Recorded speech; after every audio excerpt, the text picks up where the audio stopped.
without a shred of doubt that we are consigning the next generation to this path of debt. That we're racking up so much bills in our generation that we're guaranteeing that they will not have a better future, that they will have a diminished future. That's unsustainable. We can't keep doing that. We have a moral obligation for the sake of our economy today, but for the sake of the next generation to secure the American dream for our children and our grandchildren. And that means leaders that are going to have this fight.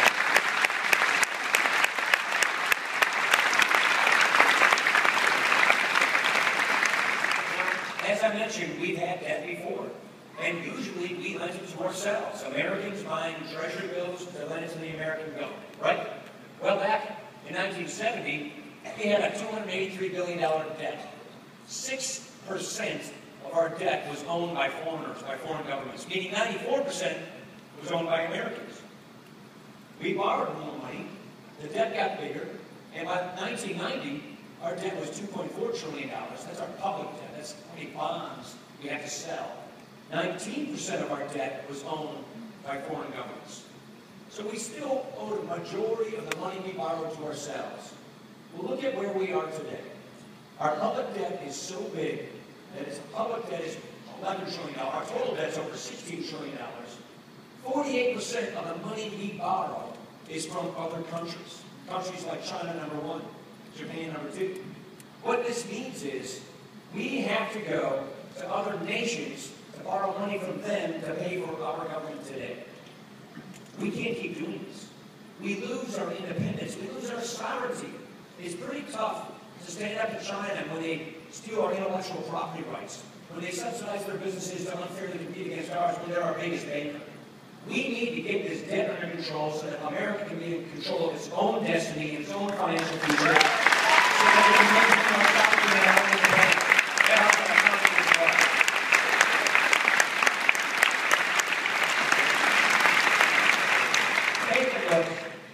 At your share of the debt. Now, I've been throwing trillions and billions and all of these things. What does this mean for individuals, for families? When President Obama came into office, he did inherit a tough situation. Problem is, it made things worse. Problem is when you see this most predictable crisis ahead of you, a debt crisis, what leaders do is they solve those problems. Here's what the president did. He didn't offer a solution. He waited for others like ourselves to offer ours, and then he just attacks.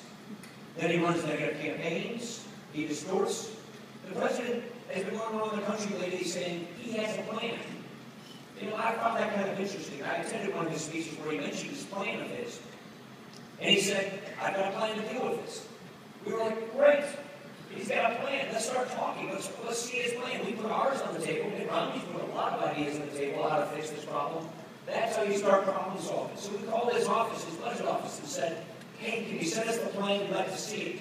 The budget office said, well, they refer us over to the press secretary. The press secretary sent us a copy of the speech.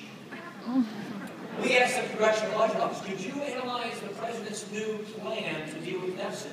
They said, it's a speech. We don't estimate speeches. That's the problem. The president gives lots of speeches, but he's not actually putting plans on the table. Leaders lead by putting specifics on the table, by saying, here's how I'm going to solve this problem. Not by giving big speeches.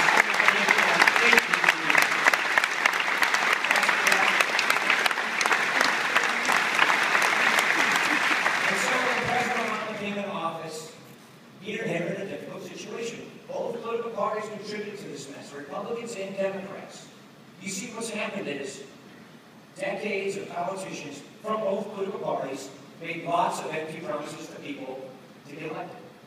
And pretty soon, if we have a debt crisis, like that which is now plaguing Europe, these empty promises become broken promises. That's what's happening here today.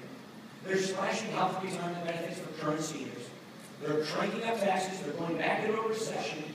And young people coming out of school, young people coming on to the prime of their life have no opportunities. The unemployment rate of youth in Italy in Greece is over 50%. They're losing a whole generation of people.